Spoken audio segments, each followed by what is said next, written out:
الصلاة والسلام عليك يا رسول الله وعلى آلك وأصحابك يا حبيب الله. الصلاة والسلام عليك يا نبي الله وعلى آلك وأصحابك يا نور الله. درود پاک پڑھنے کے بے شمار فضائل و برکات ہیں. نبی پاک صلی اللہ تعالی علیہ وسلم کی ایک بڑی خوبصورت حدیث پاک ہے. اس حدیث کے راوی حضرت عمر فاروق رضی اللہ تعالی عنہ ہیں. آپ فرماتے ہیں ان الدعاء موقوف بین السماء والارض. آپ فرماتے ہیں کہ وہ زمین و آسمان کے درمیان روکی جاتی ہے. لا يسعد منه شيء حتى تصلي على نبيك صلی اللہ علیہ وسلم. جب تک تو اپنے نبی پر درود نہ بھیجے وہ دعا بلند نہیں ہو پاتی. درود پاک کی اہمیت کو سمجھیے. تو علماء فرماتے درود پاک ایک ایسا عمل ہے، ایک ایسا وظیفہ ہے جو مقبول ہی مقبول ہے. علی الحبیب صلی اللہ تعالی علی محمد صلی اللہ علیہ وسلم. ليلۃ القدر کو ليلۃ القدر اس لیے کہتے ہیں کہ اس کی چند وجوہات علماء نے بیان کی کہ اس میں سال بھر کے احکام نافذ کیے جاتے ہیں اور فرشتوں کو سال بھر کے کاموں اور خدمات پر مامور کر دیا جاتا ہے، آرڈر ان کو دے دیے جاتے ہیں. اس لیے بھی کہا جاتا ہے اس کو شب قدر، اور اس لیے بھی فرمایا جاتا ہے کہ اس شب میں نیک اعمال مقبول ہوتے ہیں اور بارگاہ الہی میں ان کی قدر کی جاتی ہے، اس لیے بھی اس کو ليلۃ القدر کہا جاتا ہے. بخاری شریف کی ایک حدیث ہے، اس سے اندازہ ہوگا کہ اس رات کی کیا اہمیت ہے. نبی پاک علیہ الصلوۃ والسلام نے فرمایا جس نے ليلۃ القدر میں ایمان اور اخلاص کے ساتھ قیام کیا یعنی نماز پڑھی تو اس کے گزشتہ گناہ معاف کر دیے.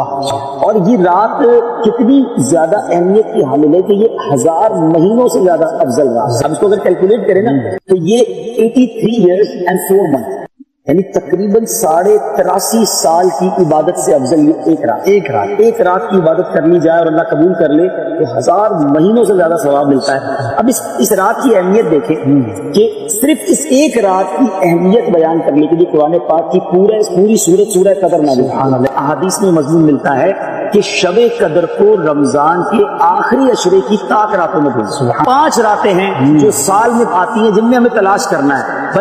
تو میری گزارش ہے کہ ان 5 راتوں کو ٹارگٹ کر لیں. پہلے 5 راتوں میں کچھ کام پابندی سے کریں، آج بھی کر لیں جن کے پاس وقت باقی ہے، اور باقی 4 راتوں میں کریں. اور وہ یہ ہے کہ عشاء کی جماعت اور فجر کی جماعت جو باجماعت پڑھتا ہے اس کو ساری رات عبادت کرنے کا ثواب ملتا ہے. تو ایک کام تو یہ کر لیں. پھر ان 5 راتوں میں کچھ نوافل ایکسٹرا پڑھ لیں، ممکن ہو تو 7 تسبیح پڑھ لیں یا کچھ نوافل پڑھ لیں. تیسرے نمبر پر کچھ نہ کچھ اللہ کی راہ میں خرچ کریں. بے شک 50-100 روپے کر لیں جس کی جیسی حیثیت، 500 روپے 5 راتوں میں کر لیں، 1000 کر لیں یا 10,000 کر لیں، جتنی آپ کی حیثیت ہے وہ آپ اس کے انویلپ بنا لیں، کسی غریب کو دے دیں، کسی کی مدد کر دیں، کسی نیکی کے کام میں خرچ کر لیں.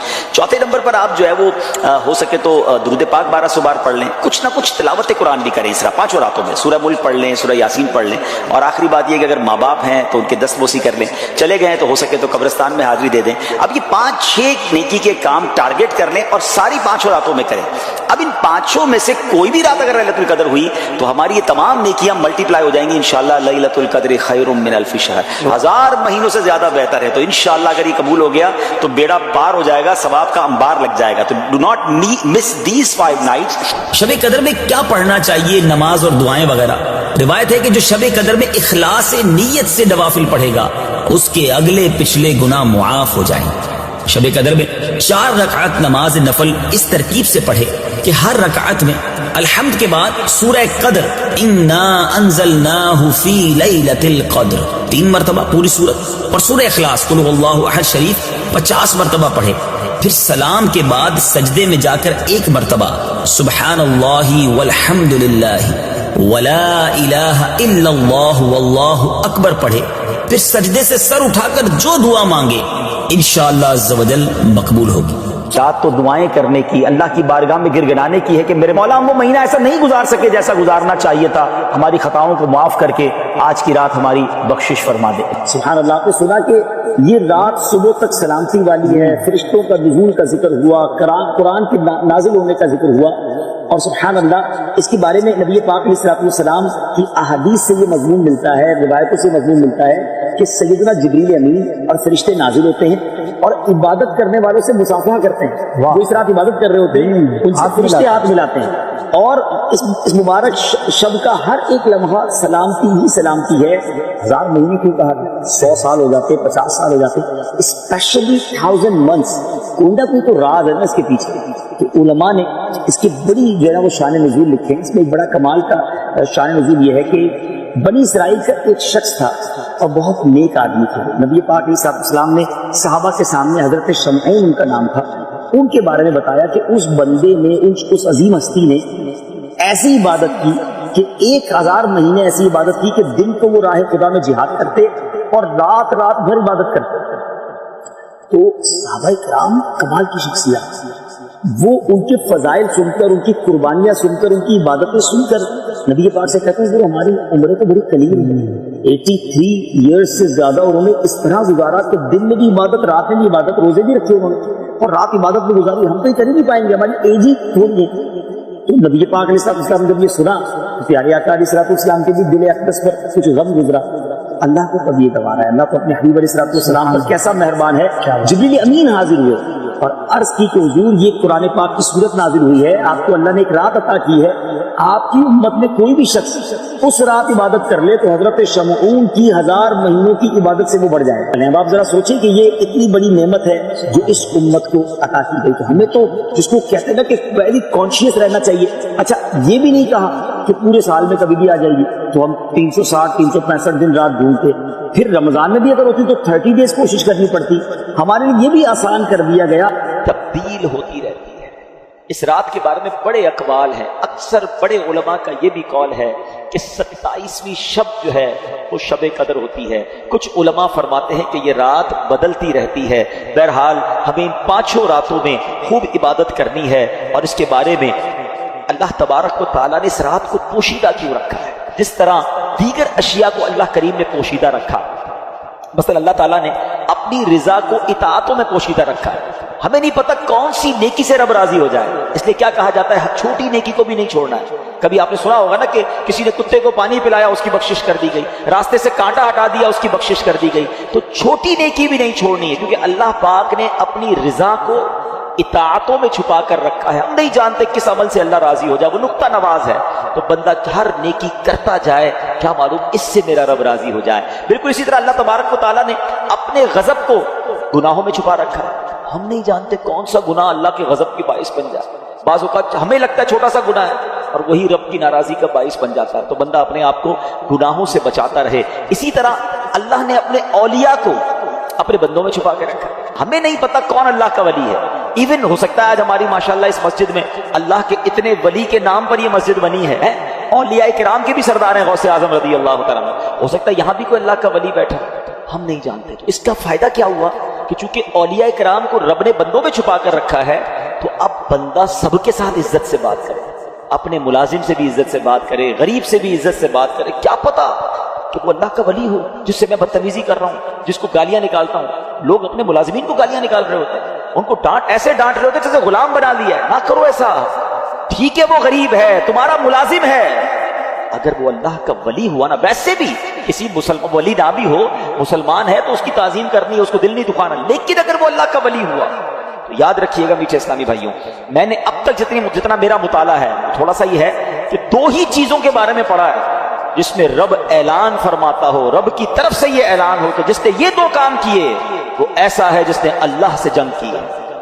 ایک سود کھانے والا, سود کا کام کرنے والے کے بارے میں پڑھا, اور دوسرا کسی نے اگر اللہ کے ولی سے دشمنی کی وہ ایسا ہے جس نے اللہ سے جنگ کی. یہ 2 کام کرنے والا برباد ہی ہوتا ہے. تو بندوں سے عزت سے پیش آئے, تو یہ اللہ کی مشیت ہے. اسی طرح رب نے یہ لیلۃ القدر کو بھی پوشیدہ رکھا تاکہ ہم ان 5 راتوں میں تلاش کریں, عبادت کریں. ورنہ ہم تو ایسے نکمے لوگ ہیں, ایک رات پتہ چل جاتی تو باقی راتوں تو پھر ویسے ہی سارے بھول جانے تھے. چلو اس بہانے 5 راتیں تو مسجدیں بھرتی ہیں, ان 5 راتیں تو سجدے ہوتے ہیں, کچھ عبادت ہوتی ہے. تو بہرحال میرے پیچھے اسلامی بھائیوں ہمیں اس کو سمجھنا ہے. اچھا آگے قرآن فرماتا ہے وما ادراک ما لیلۃ القدر, تم نے کیا جانا لیلۃ القدر کیا ہے. اچھا یہ قرآن کا بڑا خوبصورت اسلوب ہے, it's a beautiful style of Quran. جب قرآن کو کوئی چیز emphasize کرنی ہے، ہماری اٹریکشن چاہیے، ہمیں بتانا ہے کہ there is something special، تو قرآن خود ہی ہم سے سوال کر رہا ہے وَمَا أَدْرَاكَ مَا لَيْلَةُ الْقَدْرِ، تم نے کیا جانا لیلۃ القدر کیا ہے؟ سیدنا اکرمہ رضی اللہ تعالیٰ عنہ فرماتے ہیں کہ ایک ملک کا بادشاہ بہت ظالم اور کنجوس تھا، بڑا ظالم بادشاہ، اور ایسا عجیب و غریب کنجوس کہ اس نے اعلان کر دیا کہ میرے ملک میں اگر کسی نے مسکین یا فقیر کو صدقہ کیا تو اس کے کوئی غریب کی مدد نہ کرے، اگر ایسا کوئی کرے گا تو میں اس کے ہاتھ کاٹ دوں گا۔ یعنی خود غریب کی مدد بھی نہیں کرنی اور پورے ملک میں بھی کوئی غریب کی مدد نہ کرے، بڑا عجیب و غریب اعلان تھا۔ اچھا جناب، اب ایک خاتون تھی، لوگ تو خوف سے ڈر گئے تھے، کوئی صدقہ نہیں دے رہا تھا، کوئی خیرات نہیں دے رہا تھا۔ ایک دن فقیر مجبور ہو کر ایک عورت کے پاس آیا اور کہا مجھے اللہ کے راہ میں کچھ دو، میں بہت بھوکا ہوں، کھانے کے لیے کچھ نہیں۔ وہ عورت نے بھی بادشاہ کا اعلان سنا ہوا تھا، وہ بھی ڈری ہوئی تھی، اس نے بھی صدقہ دینے سے اس نے سوچا کہ صدقہ دوں گی تو میرے بھی ہاتھ کٹ جائیں گے، لیکن فقیر نے کہا مجھے اللہ عز و جل کی رضا کی خاطر کچھ تو کھانے کو دے دو۔ وہ التجا کرتا رہا، آخر اس عورت کے دل میں رحم آ گیا، اس عورت نے اس فقیر کو صدقہ دے دیا، کھانے کو دے دیا۔ اب 2 روٹیاں دی اسے کھانے کو، فقیر روٹیاں لے کر دعائیں دیتا ہوا چلا گیا۔ بادشاہ کو پتا چل گیا کہ ملک میں ایک ایسی عورت ہے جس نے کسی فقیر کو صدقہ دیا، اس نے اپنے بندے بھیجے اور اس خدا ترس رحم دل عورت کے دونوں ہاتھ کاٹ دیے گئے، اس کے دونوں ہاتھ کٹ گئے۔ اب میٹھے اسلامی بھائیوں، کچھ عرصے کے بعد بادشاہ نے اپنی والدہ سے کہا کہ مجھے اپنی مملکت کی سب سے حسین لڑکی سے شادی کرنی ہے۔ اس کی ماں نے جب معلومات کروائی تو پتہ چلا پورے ملک میں ایک لڑکی سب سے زیادہ حسین ہے، مگر اس میں ایک خامی یہ ہے کہ اس کے دونوں ہاتھ نہیں ہیں۔ اس نے بادشاہ سے کہا، بادشاہ نے لڑکی کو دیکھا، اسے پسند آئی، اس سے شادی کر لی اور وہ عورت اب ملکہ بن گئی۔ جس نے 2 روٹیاں صدقہ کی، ہاتھ کٹ گئے، اب وہ بادشاہ کی زوجہ بن گئی۔ بڑی زندگی آرام سے گزرنے لگی، مگر ایک اور امتحان اس کی زندگی میں باقی تھا۔ پھر کیا ہوا کہ کیونکہ اور بھی اس کی بیویاں تھیں بادشاہ کی، نئی نویلی دلہن کے ساتھ بادشاہ بہت وقت گزارتا، بڑی نوازشات کرتا، دوسری جو بیویاں تھیں وہ حسد کرتی تھیں۔ ایک مرتبہ بادشاہ طویل عرصے کے لیے ملک سے باہر گیا تو بادشاہ کی بیویوں کو اچھا موقع ملا، انہوں نے بادشاہ کو خط میں لکھا کہ تمہارے پیچھے تمہاری جو بیوی ہے، نئی دلہن جو ہے، وہ برے کام کرتی ہے، اس کا کردار اچھا نہیں۔ بادشاہ نے بغیر کسی تحقیق کے حکم دے دیا کہ میری بیوی کو اٹھایا جائے اور جنگل میں پھینک دیا جائے، محل سے نکال کر جنگل میں پھینک دو۔ اب وہ عورت جنگل میں پہنچ گئی، بیابان جنگل تھا، اس کا ایک بیٹا بھی ہو گیا تھا بادشاہ سے۔ اب اتنی دیر میں میرے میٹھے اسلامی بھائیوں، وہ عورت اس جنگل میں نہر میں پانی پینے کے لیے جھکی تو اس کے ہاتھ سے وہ بچہ بھی پانی میں گر گیا، زور زور سے رونے لگی، بچہ بھی پانی میں ہے، دونوں ہاتھ بھی نہیں ہیں، پکارے تو کسے پکارے؟ اچانک 2 خوبصورت نوجوان آئے، انہوں نے کہا آپ کیوں رو رہی ہیں؟ کہا میرا بچہ پانی میں چلا گیا ہے۔ اس نے فوراً اس نوجوان نے آگے جا کر اس بچے کو پانی سے نکالا، کہا اور آپ کو کچھ چاہیے تو بتائیے، کوئی اور آپ کی خواہش ہو تو بتائیے، کچھ اور آپ دعا کرنا چاہیں۔ تو اس عورت نے کہا کہ میرے ہاتھ مجھے واپس مل جائیں۔ ان نوجوانوں نے دعا کی، اللہ تعالیٰ نے دونوں ہاتھ بھی اسے واپس کر دیے۔ اب ان نوجوانوں نے اس عورت کو کہا کہ آپ جانتی ہیں ہم کون ہیں، ہم دونوں کون ہیں؟ عورت نے کہا میں تو نہیں جانتی، البتہ یہ معلوم ہے آپ کی برکت سے میرا بچہ بھی مل گیا، میرے ہاتھ بھی واپس آ گئے۔ وہ 2 نوجوان کہتے ہیں ہم تیری وہی 2 روٹیاں ہیں جو تو نے غریب سائل کو دی تھی۔ صدقہ اللہ کی راہ میں خرچ کرنا کب کہاں کام آتا ہے؟ اس عورت کو 2 روٹیوں کے بدلے 20 روٹیاں نہیں ملی، حضرت رابعہ بصریہ کو 20 روٹیاں ملی تھی۔ ہو سکتا ہے کوئی کیلکولیشن کرنے والا کہے یار میں 1000 روپے دوں گا 1 لاکھ روپے مل جائیں گے، نہیں ملے، مگر اس کو ہاتھ واپس مل گئے، بچہ واپس مل گیا۔ کیا معلوم مجھ پر اور آپ پر کوئی بلا آنے والی ہو، کوئی مصیبت آنے والی ہو، کوئی بیماری آنے والی ہو، اگر اللہ کی راہ میں صدقہ دیں، کسی غریب کی مدد کریں اور اس کے دل سے دعا نکلے اور اللہ کریم ہم سے وہ مصیبت کو ٹال دے تو اے میرے میٹھے اسلامی بھائیوں، حضرت منصور بن عمار رحمۃ اللہ تعالی علیہ ایک روز واز فرما رہے تھے تو کسی حقدار نے 4 درہم کا سوال کیا، کوئی غریب تھا، مسکین تھا، اس نے 4 درہم کا سوال کیا تو آپ رحمۃ اللہ تعالی علیہ نے اعلان کیا کہ جو اس کو 4 درہم دے گا میں اس کو 4 دعائیں دوں گا۔ آپ نے اللہ کے ولی تھے، آپ نے فرمایا جو اس کو 4 درہم دے گا میں اس کو 4 دعائیں دوں گا. اس وقت ایک غلام گزر رہا تھا, خود بھی غریب تھا, مگر اللہ کے ولی کی ایک ایسی شاندار آواز سنی کہ 4 دعائیں ملیں گی. تو اس نے کیا کیا, اپنے پاس اس کے 4 درہم تھے وہ اس نے غریب کو دے دیے, اس سائل کو دے دیے. تو حضرت نے کہا کہ اب بتاؤ کون سی 4 دعائیں کروانی ہیں؟ کہ حضرت پہلی دعا تو کر دیں کہ میں غلامی سے آزاد کر دیا جاؤں, غلام ہوں, غلامی سے میری آزادی ہو جائے. نمبر 2, مجھے ان درہم کا بدلہ بھی مل جائے, 4 درہم دے تو دیے, مجھے اس کا بدلہ بھی مل جائے. تیسری دعا حضور یہ کر دیں مجھے اور میرے آقا کو توبہ نصیب ہو جائے. چوتھی دعا یہ کر دیں کہ میری, میرے آقا کی, آپ کی اور تمام حاضرین کی بخشش ہو جائے. 4 بڑی پیاری دعائیں کروا لی اس نے جناب. اب آقا کے پاس جب وہ غلام پہنچا تو آقا کہتا اتنی دیر کیوں ہو گئی, کدھر رہ گئے تھے بھائی, کئی کام سے بھیجا تھا, اتنا لیٹ؟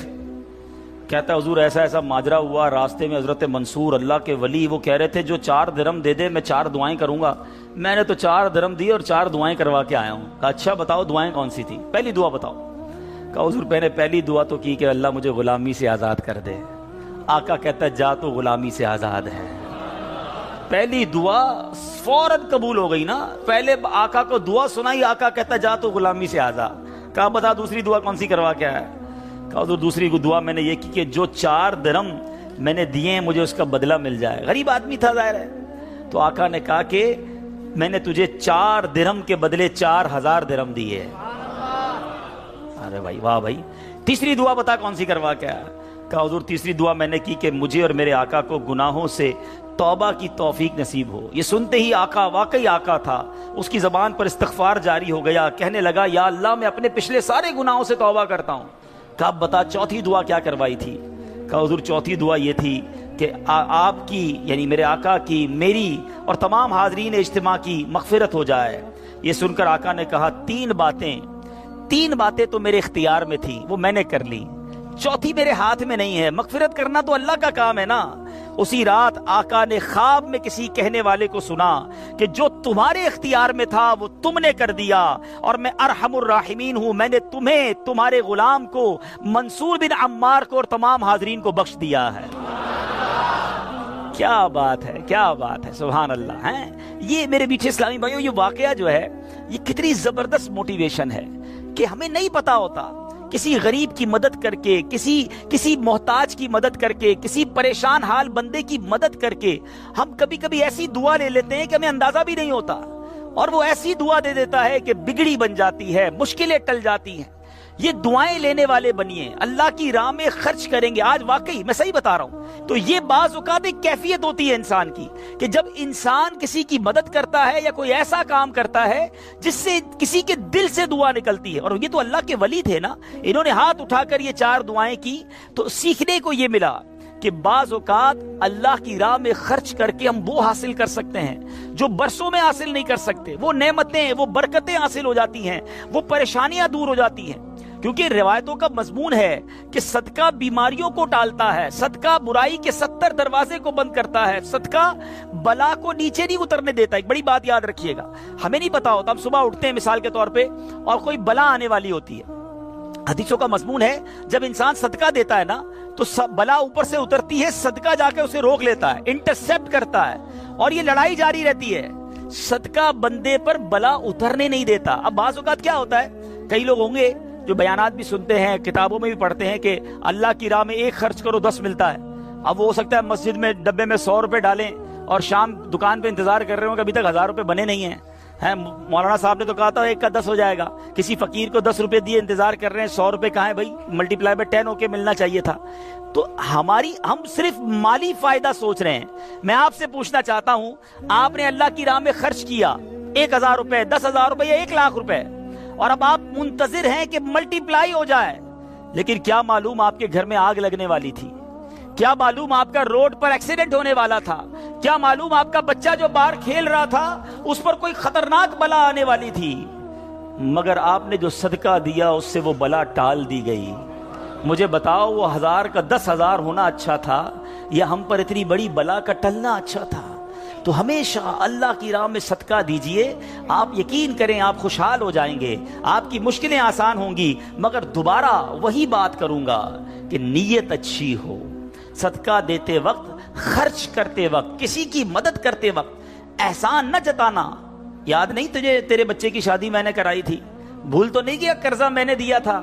ہاں تو ریڈی لگاتا تھا، میں نے تجھے جناب دکان کا کرایہ دیا تھا. یہ احسان جتا کر تو صدقہ ضائع ہو جائے گا.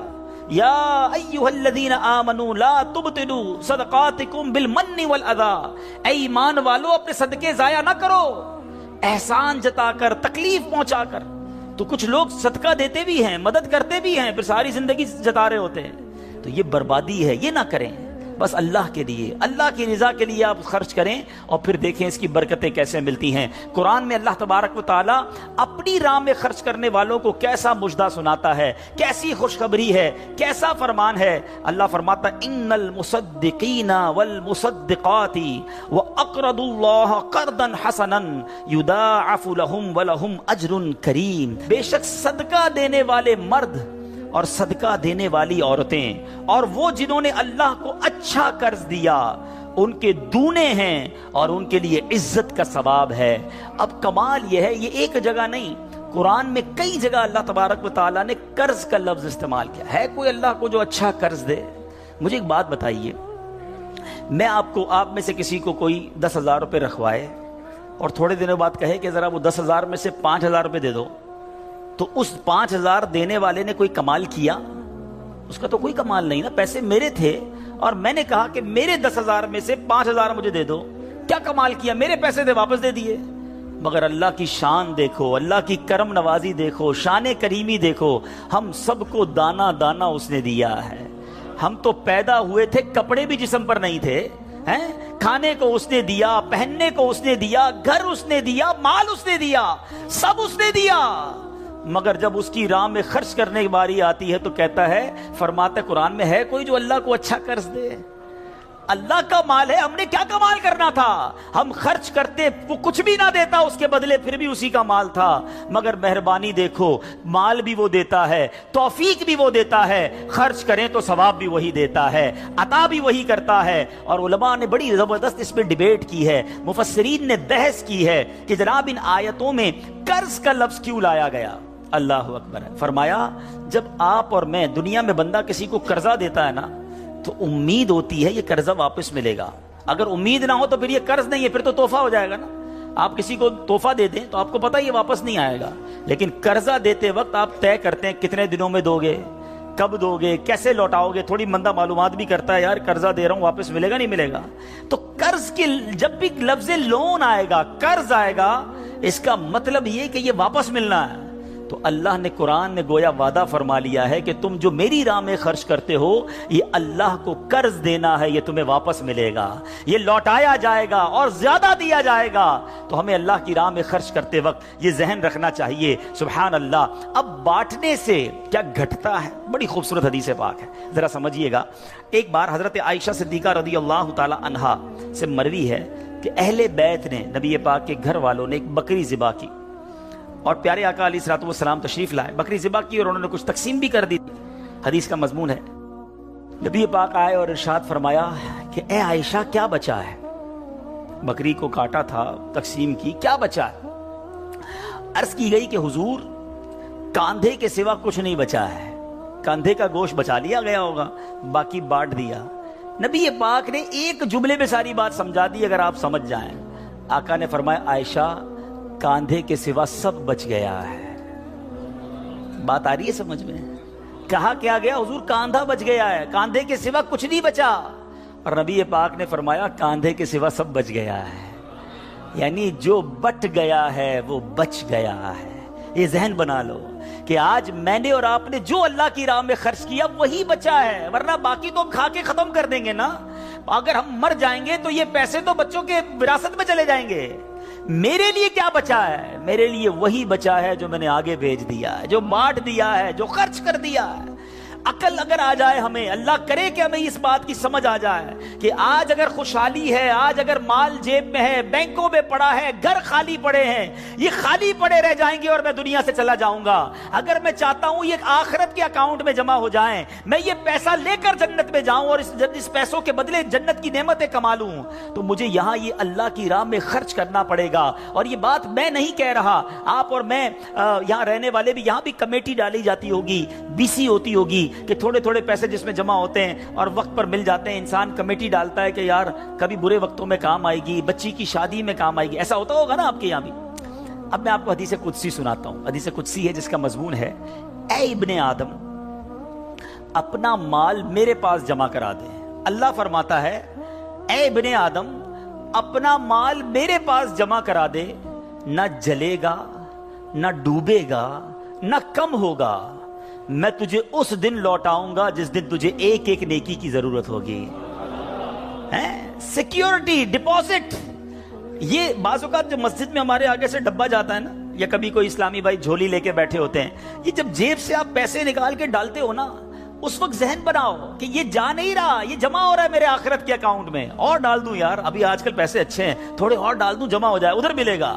تو جب بھی آپ کے دن اچھے ہوں، یقین کریں جب آپ کے ہاتھ کھلا ہو، آپ کو لگتا ہے یار اللہ نے بڑا نوازا ہوا ہے، تو فوراً آخرت کے لیے سوچیں۔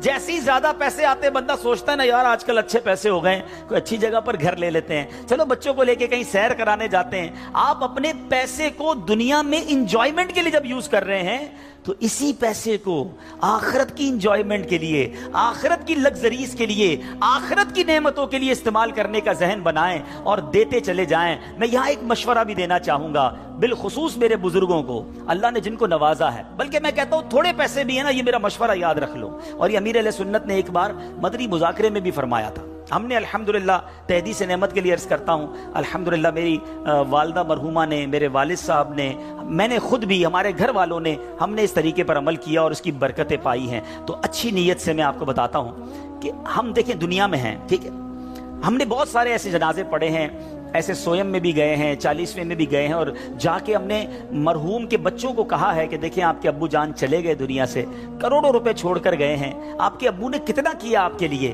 اب آپ اپنے ابو کے لیے کچھ کیجئے، کوئی مسجد بنائیے، کوئی مدرسہ بنائیے، کوئی کنواں کھدوائیے، اپنے والد کو ثواب پہنچائیے۔ تو وہ بیٹا جس کے لیے باپ نے زندگی گزار دی، کروڑوں اربوں روپے چھوڑ کر گیا، وہ کہتا ہے ابھی تو ہاتھ بڑا ٹائٹ ہے، تو ابھی بعد میں کریں گے، تو بعد میں دیکھ لیں گے، اور ہم دیکھتے ہیں اس کے بعد مرحوم کے لیے بظاہر کچھ نہیں کیا جاتا۔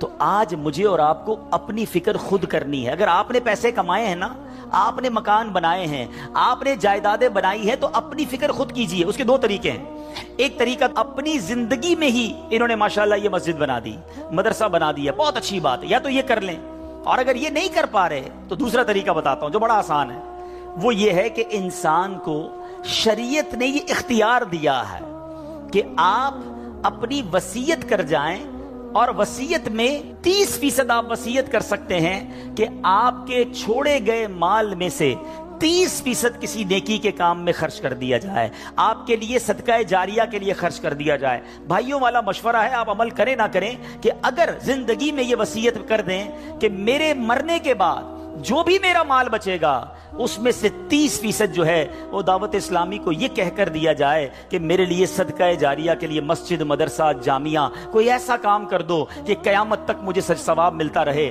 مجھے بتاؤ مرنے کے بعد آپ کا مال 70% تو بچوں کے لیے بچے گا نا، 30% تو اپنے ساتھ لے جاؤ، اپنی جنت بنا لو۔ ورنہ ہوتا یہ ہے کہ ساری زندگی والد نے محنت کی، محنت کرتے کرتے بوڑھا ہو گیا، لاکھوں کروڑوں روپے کی جائیدادیں چھوڑ کر گیا، اور مرنے کے بعد خاندان میں کوئی ایصال ثواب، کوئی خرچ کرنے کے لیے تیار نہیں ہے۔ تو دو چیزیں یاد رکھیں، ایک تو زندگی ہی میں اپنے لیے ثواب جاریہ والے کام کر لیں۔ اللہ کی رحمت سے دعوت اسلامی ساری دنیا میں مسجدیں بنا رہی ہے، ماشاءاللہ ایسے کئی کام ہو رہے ہیں جو قیامت تک چلنے والے ہیں۔ آپ اپنی زندگی میں اپنے لیے وہ کام کر لیجئے، اور اگر ایسا نہ بھی کر سکیں اور کر بھی لیا ہو تو وصیت کرنے میں تو کوئی حرج نہیں ہے کہ مرنے کے بعد تو میرا مال میرے پاس رہنا ہی نہیں ہے، تو کیوں نہ وہ میرے ساتھ جنت میں مجھے کام آ جائے۔ اور آج بھی صدقہ کیسی کیسی پریشانیوں اور بیماریوں کو دور کرتا ہے، اللہ اکبر۔ ایک اور ایمان افروز واقعہ سناتا ہوں کہ ایک بار حضرت عیسیٰ علیہ نبینا علیہ الصلوۃ والسلام کے زمانے میں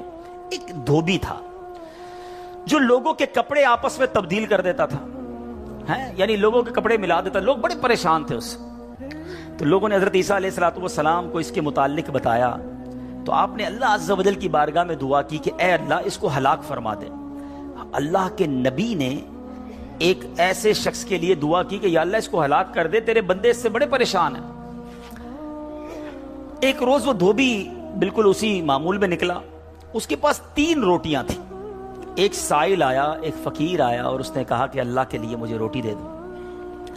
تو آپ نے اس دھوبی نے ایک روٹی اس سائل کو دے دی. سائل نے دعا دی کہ اللہ تعالیٰ تجھ سے آفات سماویہ کا شر دور کر دے، آسمانی بلاؤں کو دور کر دے. دھوبی بڑا متاثر ہوا، بڑی پیاری دعا دی. ایک اور روٹی بھی دے دی. اس سائل نے دعا دی کہ اللہ تعالیٰ تجھے جملہ آفتوں سے محفوظ رکھے. اس نے تیسری روٹی بھی دے دی. اب اس سائل نے دعا دی اللہ تجھے توبہ کی توفیق عطا فرمائے. اب اس دوران ایک بڑا سانپ اس کی گٹھڑی میں داخل ہو چکا تھا، کیونکہ حضرت عیسیٰ نے دعا کی تھی اس کو ہلاکت کی. ایک بڑا سا سانپ جو ہے اس کی کپڑوں کی گٹھڑی میں داخل ہو چکا تھا. جب دھوبی نے کپڑے لینے کا ارادہ کیا تو اس سانپ نے اسے ڈسنا چاہا. ایک فرشتے نے اسی وقت سانپ کو لوہے کی لگام ڈال دی اور دھوبی سلامتی کے ساتھ واپس آ گیا. لوگوں نے حضرت عیسیٰ علیہ السلام سے کہا کہ یا روح اللہ، آپ نے دعا کی تھی، یہ بندہ تو ایسے ہی ہٹا گھٹا گھوم رہا ہے، بالکل ٹھیک، کچھ مسئلہ ہی نہیں ہوا اس کے ساتھ، سلامت. تو آپ نے اس دھوبی کو بلایا، بتا تو نے کون سی ایسی بھلائی کی ہے، میں نے تیری ہلاکت کی دعا کی اور تو بالکل سلامت گھوم رہا ہے. وہ کہتا حضور میں نے 3 روٹیاں صدقہ کی ہیں، اتنے گناہ، اتنی خطائیں، سارا شہر پریشان، مگر جب صدقہ کیا 3 روٹی کا، آپ نے اس سانپ سے پوچھا کہ تو نے قتل کیوں نہیں کیا، تیری تو ڈیوٹی تھی نا. تو سانپ کہتا ہے اے اللہ کے نبی، اللہ نے آپ کی دعا تو قبول فرما لی، مجھے ہلاک کرنے کے لیے بھیج بھی دیا، مگر جب اس دھوبی نے ایک سائل کو صدقہ دیا تو ایک فرشتے نے مجھے لوہے کی لگام ڈال کر روک لیا. اب وہ دھوبی بھی سارا واقعہ سن رہا تھا کہ اتنے گناہ ہیں، سامنے ایک چھوٹا سا صدقہ کیا، میری ہلاکت رک گئی. اس دھوبی نے بھی توبہ کر لی، اپنے گناہوں سے تائب ہو گیا. کیا سیکھنے کو ملا؟ صدقہ بلاؤں کو ٹالتا ہے، صدقہ مصیبتوں کو ٹالتا ہے، صدقہ عمر میں برکت لاتا ہے. ایک بار حضرت داؤد علیہ نبینا علیہ السلام کے پاس ایک شخص تھا اور وہ حضرت ملک الموت آئے اور اس کو بڑا گھور کے دیکھنے لگے. تو تھوڑی دیر کے بعد ملک الموت تو چلے گئے. تو آپ نے اس شخص نے کہا کہ حضور یہ کون تھا جو مجھے گھور رہا تھا؟ آپ نے کہا ملک الموت تھے. ملک الموت سے پوچھا کہ تم کیوں گھور رہے تھے؟ کہا کہ یہ بندے کی اب 3 دن زندگی رہ گئی ہے، اب 3 دن کے بعد یہ دنیا سے چلا جائے گا. تھوڑے دن ہوئے تو وہ بندہ گھوم رہا ہے، پھر رہا ہے آپ کے سامنے. ملک الموت آیا، آپ نے کہا تم نے تو کہا تھا 3 دن میں اس کی روح قبض کرنی، یہ تو بالکل ٹھیک ہے، کوئی مسئلہ ہی نہیں. کہا حضور 3 دن ہی باقی تھے، میں نے روح قبض کرنے پہنچنا تھا. جس دن پہنچنا تھا اس دن یہ بندہ گھر سے باہر نکلا. ایک غریب نے صدا لگائی، ایک فقیر نے پکارا، اس نے 20 درہم اس کو دیے. اس فقیر نے اس کو دعا دی، اللہ نے وہ دعا ایسی قبول کی کہ ہر درہم کے بدلے اس کی عمر میں 1 سال کا اضافہ فرما دیا. 20 سال عمر بڑھ گئی ہے اس کی. اب ذرا سوچئے میٹھے اسلامی بھائیوں، ایسے کئی واقعات ہیں، کئی باتیں بتا دی جاتی ہیں، کئی باتیں پتہ نہیں ہوتی. ہو سکتا ہے ہماری بھی آخری وقت آنے والا ہو، اللہ نے کسی کی دعا سے بڑھا دیا ہو، ہمارا بھی کوئی برا وقت آنے والا ہو، کوئی اللہ نے نیکی کروا دی، ہم بچ گئے ہوں. تو کرتے رہا کرو نیکی، جچاؤ نہ، دکھاؤ نہ، بتاؤ نہ، کرتے رہا کرو. اللہ کریم ہے، وہ نیکوکاروں کا اجر ضائع نہیں کرتا، وہ ضرور عطا فرماتا ہے. اور کیسے عطا فرماتا ہے؟ ایسے ایسے واقعات ہیں کہ سنے تو ایمان تازہ ہو جاتا ہے. مثال کے طور پہ حضرت سیدنا حبیب عجمی رحمۃ اللہ تعالی علیہ کے دروازے پر ایک سائل نے دستک دی. تو آپ کی زوجہ محترمہ جو ہے وہ آٹا گوندھ کے رکھا تھا اور پڑوس سے آگ لینے گئی تھی. پہلے زمانے میں لکڑی وغیرہ آگ کے لیے لینی ہوتی تھی. آٹا گوندا ہوا تیار تھا، آپ نے وہی آٹا اٹھایا اور اس سائل کو دے دیا. آپ کی زوجہ آئیں کہ آٹا کدھر گیا؟ کہ غریب آیا تھا، اس کو ضرورت تھی، میں نے گوندا ہوا آٹا دے دیا. بولے بہت اچھا کیا، مگر ہم نے بھی تو کھانا ہے نا، ہمارے لیے تو کچھ نہیں چھوڑا، آپ نے سارا ہی دے دیا.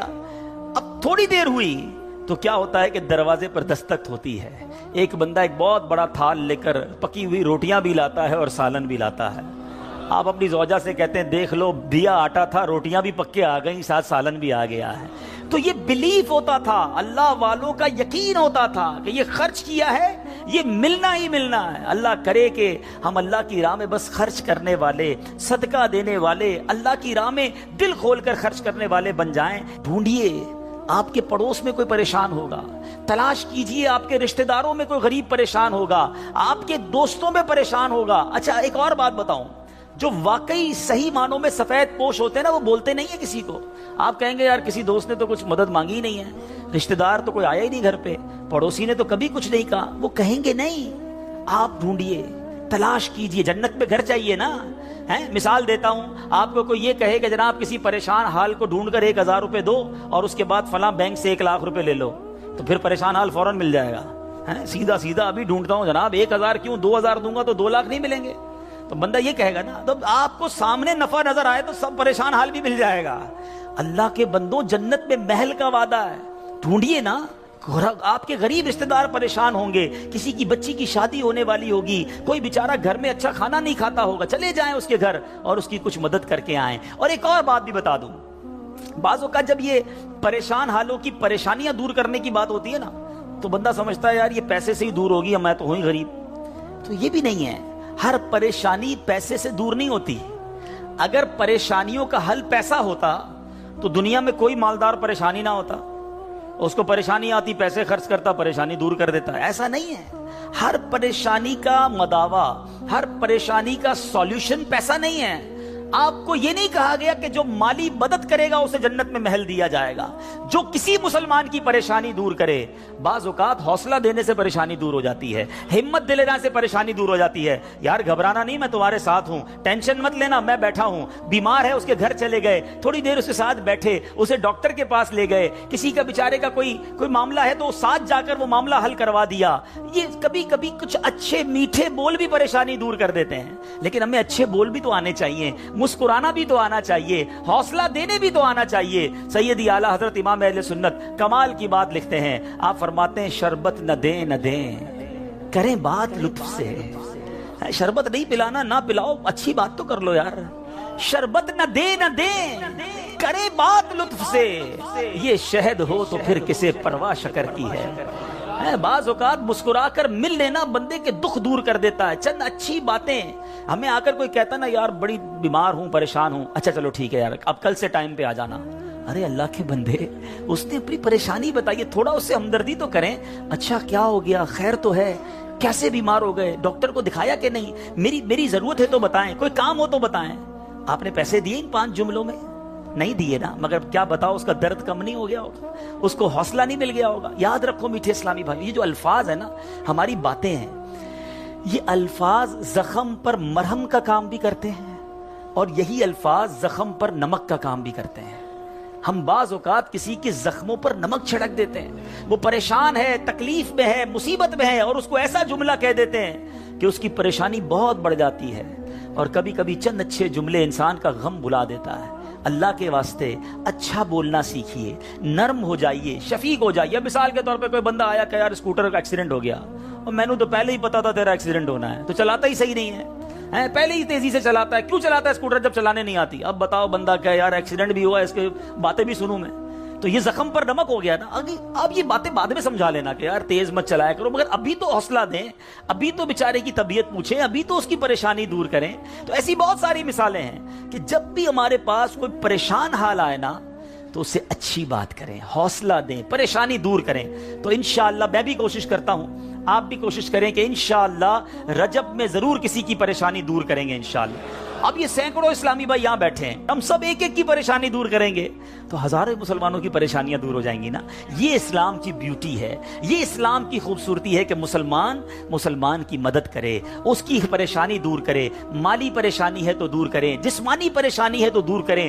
بعض اوقات فقط مورل پریشانی, پریشان ہوتا ہے, اکیلا ہوتا ہے, تنہا ہوتا ہے, مایوس ہو گیا ہوتا ہے, آپ اٹھا دیں اسے, ہمت دے دیں, وہ اگلا کھڑا ہو جاتا ہے. تو ہمیں یہ کام کرتے رہنا چاہیے. تو بہرحال آج کے اس مختصر سے بیان میں جو میں نے چند باتیں قرآن و حدیث کی روشنی میں, بزرگان دین کے واقعات کی روشنی میں آپ کو بتائیں کہ اللہ کی راہ میں خرچ کیجئے, دل کھول کر خرچ کیجئے.